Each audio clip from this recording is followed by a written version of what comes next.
إنك حميد مجيد۔ سورہ بقرہ آیت نمبر 236۔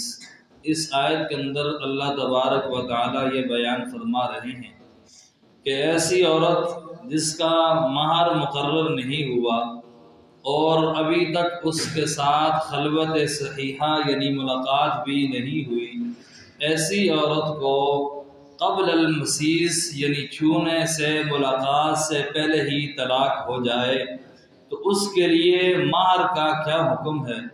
تو اگر اس کے لیے مہر بالکل مقرر نہیں ہوا اور ملاقات بھی نہیں ہوئی، اس سے پہلے ہی طلاق ہو گئی، تو ایسی عورت کے لیے متع ہے۔ ایسی عورت کے لیے کیا ہے؟ متع ہے۔ متع کا مطلب یہ ہے کہ بھائی اس کو کچھ کپڑے وغیرہ، کچھ جوڑے وغیرہ اپنی حیثیت کے مطابق کیا کر دیں، دے دیں، یہی اس کے لیے حسن سلوک ہے۔ فرمایا لا جناح علیکم ان طلقتم النساء ما لم تمسوهن او تفرضوا لهن فریضہ، کہ کچھ گناہ نہیں تم پر، ان طلقتم النساء اگر طلاق دو تم عورتوں کو، ما لم تمسوهن اس وقت کہ ان کو ہاتھ بھی نہ لگایا ہو، او تفرضوا لهن فریضہ اور نہ مقرر کیا ہو ان کے لیے کچھ مہر، ومتعوهن اور ان کو کچھ خرچ دو، علی الموسع قدرہ وعلی المقتر قدرہ، مقدور والے پر اس کے موافق اور تنگی والے پر اس کے موافق۔ کیا مطلب؟ یعنی جس کے پاس مال زیادہ ہے، علی الموسع اس کے پاس مال کشادہ ہے، وسعت رکھتا ہے، تو اس کے مطابق وہ کیا کرے؟ خرچ کرے، اور جو تنگ دست ہے وہ اپنی حیثیت کے مطابق اس پر خرچ کرے۔ متاعا بالمعروف جو خرچ ہے وہ قاعدے کے موافق، جو بھی خرچ کرے گا وہ قاعدے کے موافق کرے گا۔ حقا علی المحسنین لازم ہے نیکی کرنے والوں پر، یہ لازم ہے، یہاں سے 14 مرکو شروع ہوتا ہے، 14 مرکو۔ حقا علی المحسنین یعنی یہ لائق ہے کس پر؟ نیکی کرنے والوں پر، احسان کرنے والوں پر۔ وَإِن طَلَّقْتُمُوهُنَّ مِن قَبْلِ أَن تَمَسُّوهُنَّ وَقَدْ فَرَضْتُمْ لَهُنَّ فَرِيضَةً فَنِصْفُ مَا فَرَضْتُمْ۔ یہاں اس عورت کا بیان ہے کہ جس کو ملاقات سے پہلے طلاق ہو گئی لیکن اس کے لیے مہر مقرر تھا، اس کے لیے مہر کیا تھا؟ مقرر تھا۔ اب مہر اس کے لیے مقرر ہو گیا، نکاح ہو گیا، ابھی تک رخصتی نہیں ہوئی، ملاقات نہیں ہوئی اور طلاق ہو گئی، تو اس کو کتنا مہر دیا جائے گا؟ اس کے لیے جو مہر مقرر ہوا ہے اس کا نصف سے دیا جائے گا، اس کا نصف سے دیا جائے گا۔ وَإِن طَلَّقْتُمُوهُنَّ کریں اس کا ترجمہ جی۔ وَإِن طَلَّقْتُمُوهُنَّ مِن جی قَبْلِ، اور اگر طلاق دو ان کو قبل ان تمسوهن ہاتھ لگانے سے پہلے، جی، وقت فرضتم اور ٹھہرا چکے تھے تم، لہن فریضۃ فنصف ما فرضتم الا ان یعفون او یعفو الذین بیدہ عقدۃ النکاح، اور ان کے لیے مہر تو لازم ہوا آدھا اس کا کہ تم مقرر کر چکے تھے، مگر یہ کہ درگزر کریں عورتیں، یا درگزر کرے وہ شخص جو اس کے اختیار میں ہے گرا نکاح کی، وَأَن تَعْفُوا یعنی أَقْرَبُ لِلتَّقْوَىٰ۔ اچھا یہ سمجھیں جی کہ اس کے لیے کتنا مہر ہے؟ نصف مہر۔ جس کے لیے مہر مقرر تھا، ملاقات سے پہلے اسے طلاق ہوگی تو اس کو کتنا مہر ملے گا؟ آدھا مہر ملے گا جو مقرر ہوا۔ فنصف ما فرضتم جو تم مقرر کر چکے اس کا نصف دو گے، الا ان یعفون مگر یہ کہ عورتیں کیا کر دیں؟ معاف کر دیں۔ عورتیں کیا کر دیں؟ معاف کر دیں، مہر نہ لیں۔ یہ طلاق کے بعد کی بات ہے، طلاق سے پہلے یہ نہیں کہ شادی ہوگی پہلی رات یہ کر کے آئیں جی ہمیں آدھا مہر معاف کروا کے آئیں، تو وہ اگر معاف کر بھی دے تو مہر معاف نہیں ہوتا۔ عورت معاف کر بھی دے تو مہر معاف نہیں ہوتا۔ یہ ہمارے یہاں غلط رواج ہے کہ پہلی رات گئے جی کیا کر کے آئے؟ مہر معاف کر، آدھا معاف کروا دیا، کچھ عرصے کے بعد یہ سارا معاف کروا دیا، تو اس طرح مہر معاف نہیں ہوتا۔ یہ تب ہے کہ بھائی طلاق ہو گئی تو اب اسلام کا یہ حسن سلوک ہے، بھائی اس کے ساتھ تیرے نام کے ساتھ اس کا نام لگ گیا تھا تو اب حسن سلوک یہ جو اس کے لیے مقرر کیا اس کا آدھا اسے کیا کر دو، دے دو. ہاں اگر وہ نہ لینا چاہے الا یعفونا معاف کر دے تو کوئی مسئلہ نہیں ہے. او یعفو الذی بیدہ عقدۃ النکاح یا معاف کر دے وہ شخص جس کے ہاتھ کے اندر نکاح کی گرہ ہے یعنی خاوند. اب خاوند کیسے معاف کر دے؟ اس معاف کرنے کا مطلب یہ کہ خاوند پورا پورا دے دے. خاوند کیا کر دے؟ دیکھو اسلام ہے نا دونوں طرفوں کو سمجھا رہا ہے. بیوی سے کہہ رہا ہے کہ بھائی تو سارا کا سارا معاف کر دے اور خاوند کو کہہ رہا ہے کہ پورا کا پورا دے دے. ہے تو آدھا دینا ہے لیکن اگر لینا ہے تو یا تو بالکل معاف کر دو اور خاوند سے کہا جا رہا ہے کہ تو دے رہا ہے آدھا دے دے. نہیں دے سکتا تو معاف کروا لے اور اگر طاقت رکھتا ہے تو سارا کا سارا دے. صرف نصف نہ دے سارا کا سارا دے دے. یہاں دوسرے او یعفو سے مراد یہ ہے کہ پورا پورا دے دے. وَأَن تَعْفُوا أَقْرَبُ لِلتَّقْوَىٰ دی کریں ترجمہ اس کا. وَأَن تَعْفُوا أَقْرَبُ لِلتَّقْوَىٰ اور تم مرد درگزر کرو تو قریب ہے پرہیزگاری سے. وَلَا تَنْسَوُا الْفَضْلَ بَيْنَكُمْ اور نہ بھلا دو احسان کرنا آپس میں. إِنَّ اللَّهَ بِمَا تَعْمَلُونَ بَصِيرٌ بے شک اللہ تعالیٰ جو کچھ تم کرتے ہو خوب دیکھتا ہے.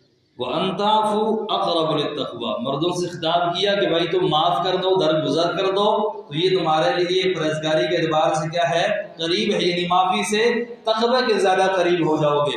اور فرمایا وَلَا تَنْسَوُا الْفَضْلَ بَيْنَكُمْ اے آپس میں احسان کرنا نہ بھولو. اب حالات کون سے چل رہے ہیں؟ طلاق کے چل رہے ہیں, لڑائی کے چل رہے ہیں, جھگڑے کے چل رہے ہیں.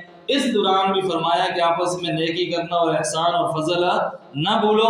ان اللہ بما تعملون بصیر جو کچھ تم کرتے ہو اللہ اس کو دیکھنے والا ہے. حافظوا علی الصلوات کوئی اور ساتھی ترجمہ کرے جی. خبردار وہ سب نمازوں سے جی اور بیچ والی نماز سے جی. کھڑے رہو اللہ کے آگے ادب سے. وقوموا للہ قانتین کھڑے رہو اللہ کے آگے ادب سے. اب مسائل کس کے چل رہے ہیں جی؟ طلاق کے, نکاح کے, عدت کے, مہر کے. درمیان میں آ گیا ذکر نماز کا. کس کا ذکر آ گیا؟ نماز کا. کیا مطلب کہ بھائی ان کاموں کے اندر لگے رہو, ادھر یہ نہ ہو کہ نمازیں ساری کی ساری کیا ہو جائیں, چھوٹ جائیں. تو نماز کا بھی کیا کرنا ہے؟ خیال کرنا ہے. جس طرح ہماری شادی بیاہ لگے ہوتے ہیں پھر نمازوں کا کوئی پتہ نہیں ہوتا کہ نماز بھی پڑھنی ہے یا نہیں پڑھنی. تو فرمایا کہ نمازوں کی کیا کرو؟ حفاظت کرو اور خاص کر درمیان والی نماز. خاص کر یہ درمیان والی نماز کون سی؟ عصر کی نماز. کیوں عصر کی نماز کیوں ہے؟ اس سے پہلے بھی دن والی 2 نمازیں اور اس کے بعد رات والی 2 نمازیں, یہ درمیان والی ہوگی. اگر زور کہیں کہ اس سے مراد کیا ہے؟ زور کی نماز ہے. تو اس سے پہلے بھی 2 نمازیں ہیں, ایک رات کی ایک صبح کی, اور مغرب اور عصر. اگر مغرب کہا جائے جس نماز کو بھی آپ لیں گے اس سے پہلے بھی 2 نمازیں ہوں گی اور اس کے بعد بھی 2 نمازیں ہوں گی. جس نماز کو لیں گے تو اللہ نے ایسا لفظ استعمال کر دیا کہ بھائی درمیان والی نماز کا یعنی ایسی نماز جس کے ضائع ہونے کا خطرہ زیادہ ہو اس کی حفاظت کرو.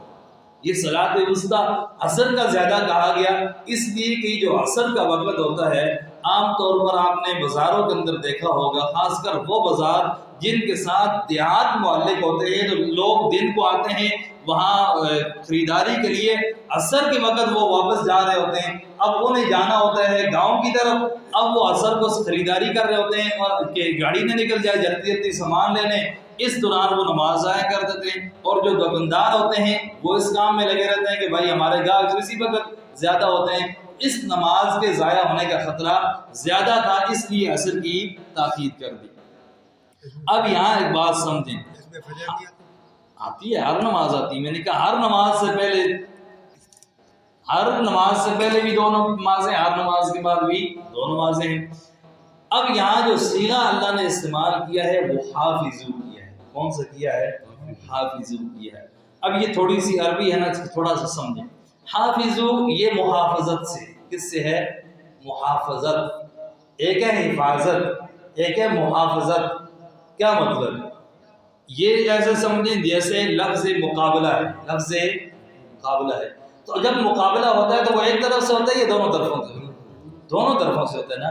یہ باب جو مفاعلہ کے وزن پہ آئے, مقابلہ کے وزن پہ آئے, اس میں دونوں جانب سے اشتراک ہوتا ہے, دونوں جانب والے کام کر رہے ہوتے ہیں. اس طرف والا بھی لڑ رہا ہے، اس طرف والا بھی لڑ رہا ہے۔ جدال کہیں گے لڑائی کو، اس نے فلاں کے ساتھ لڑائی کی، یہ تو ایک طرف سے ہوا۔ ایک ہے مجادلہ، تو مجادلہ کب ہوتا ہے؟ جب دونوں جانب سے لڑائی ہو رہی ہو۔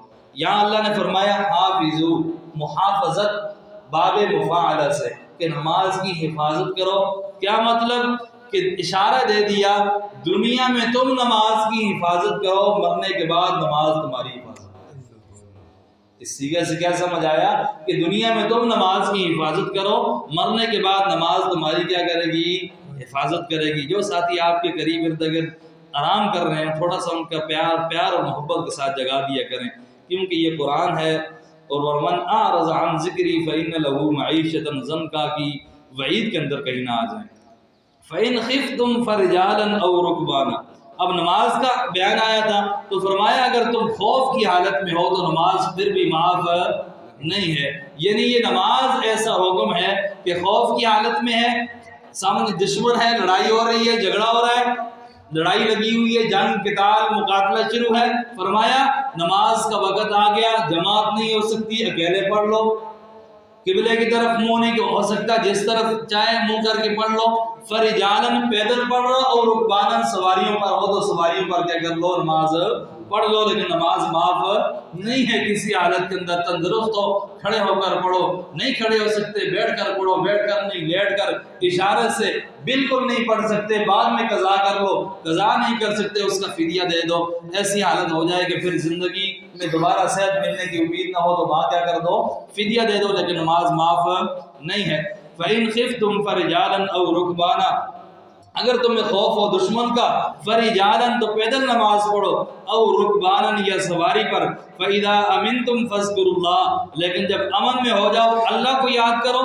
اللہ کو یاد کرنے کا کیا مطلب؟ یعنی اس طریقہ پر نماز پڑھو، کما علمکم، جس طریقہ کا جو طریقہ تمہیں سکھایا، ما لم تکونوا تعلمون، نہیں تھے تم جاننے والے۔ والذین یتوفون منکم، کریں جی ترجمہ اس کا، یتوفون منکم ویذرون ازواجا، اور یہ لوگ تم میں مر جائیں اور چھوڑ جائیں اپنی عورتیں، وصیۃً لازواجہم، وہ وصیت کرتے اپنی عورتوں کے واسطے، متاعً الی الحول غیر اخراج، اور خرچ دینا ایک برس تک بغیر نکالنے کے گھر سے، فإن خرجنا فلا جناح علیکم فیما فعلن فی انفسہن من معروف، پھر اگر وہ عورتیں آپ نکل جائیں تو کچھ گناہ نہیں تم پر اس میں کہ وہ کریں وہ عورتیں اپنے حق میں بھلی بات، واللہ عزیز الحکیم، اور اللہ زبردست ہے، حکمت والا ہے۔ آپ نے پہلے پڑھا تھا کہ وصیت کا جو حکم ہے یہ ان ورثاء کے لیے ہے جو وراثت کے اندر نہیں آتے، جن کے حصے وراثت میں بیان نہیں کیے گئے، لیکن بیوی کا حصہ تو بیان کیا گیا ہے۔ تو اس کا پھر کیا مطلب ہوا کہ جو لوگ تم میں سے فوت ہو جائیں تو پیچھے ان کی بیویاں رہ جائیں تو ان کے لیے وصیت کر کے جائیں، تو اس وصیت سے مراد وصیت استحبابی ہے، یہ مستحب ہے۔ مستحب ہے کہ بھائی اپنے بچوں کو، خاندان کو وصیت کر دیں کہ یہ میری بیوی تھی تو 1 سال تک اس کا کیا کرنا ہے؟ خیال کرنا ہے، اس کے خرچ کا خیال رکھنا ہے، اس کو گھر سے نہیں نکالنا، یہ مستحب ہے، واجب نہیں ہے۔ والذین یتوفون منکم، اور وہ لوگ جو تم میں سے مر جاویں، ویذرون ازواجا، اور چھوڑ جاویں بیویاں، وصیۃ لازواجہم، تو وصیت کر دیں اپنی بیویوں کے لیے، متاعا الی الحول، 1 سال تک سامان کی خرچ کی، غیر اخراج، اس صورت میں کہ ان کو گھر سے نہ نکالا جائے۔ فَإِنْ خَرَجْنَ فَلَا جُنَاحَ عَلَيْكُمْ، 1 سال پورا ہو گیا، اب وہ گھر سے نکل گئی، فَلَا جُنَاحَ عَلَيْكُمْ، تو تم پر کوئی گناہ نہیں ہے، فِيمَا فَعَلْنَ فِي أَنفُسِهِنَّ مِن مَّعْرُوف، اس معاملے میں جو وہ اپنے نفسوں کے بارے میں فیصلہ کریں، من معروف، دستور کے موافق، واللہ عزیز حکیم، اللہ زبردست ہے، حکمت والا ہے۔ وَلِلْمُطَلَّقَاتِ مَتَاعٌ بِالْمَعْرُوفِ حَقًّا عَلَى الْمُتَّقِينَ، کوئی اور ساتھی اس کا ترجمہ کریں، امیر صاحب آپ کریں۔ اور طلاق دی ہوئی عورتوں کے واسطے خرچ دینا ہے قاعدہ کے موافق، جی لازم ہے پرہیزگاروں کو۔ جی، اور وَلِلْمُطَلَّقَاتِ، پہلے تو بیان ہوا تھا اس عورت کے بارے میں کہ جس کے لیے مہر مقرر نہیں ہوا اور اس کو کیا ہو گئی؟ طلاق ہو گئی ملاقات سے پہلے، تو کہا اس کو متع دے دو، اس کو کیا دے دو؟ متع دے دو۔ اب تمام عورتوں کے بارے میں کہ جن کو بھی آپ نے طلاق دی ہے، تو مستحب حکم یہ ہے کہ ان سب کو آپ کیا کر دو، متع دے دو، ان کو کپڑے جوڑے یہ چیزیں دے کے کیا کر دو، رخصت کر دو۔ یہ حکم بھی کیا ہے، استحبابی ہے، وجوبی نہیں ہے۔ وَلِلْمُطَلَّقَاتِ مَتَاعٌ بِالْمَعْرُوفِ، اور طلاق دی ہوئی عورتوں کے واسطے ہے خرچ دینا ہے، کے واسطے خرچ دینا ہے، بالمعروف قاعدہ کے موافق، حقا علی المتقین لازم ہے پرہیزگاروں پر۔ لازم سے مراد کیا ہے، یعنی لائق ہے، مناسب ہے ان کے لیے کہ یہ اس طرح دیں۔ کذالک یبین اللہ لکم آیاتہ لعلکم تعقلون، اسی طرح بیان فرماتا ہے اللہ تمہارے واسطے اپنے حکم تاکہ تم کیا کر لو، سمجھ لو۔ آگے لمبا قصہ شروع ہو رہا ہے تو اس کو انشاءاللہ پھر کل کے درس میں تاکہ تفصیل کے ساتھ آپ کے سامنے آ جائے۔ اللہ تبارک و تعالیٰ جو کچھ کہا سنے اس پر عمل کرنے کی توفیق نصیب فرمائے۔ ربنا تقبل منا انک انت السمیع العلیم۔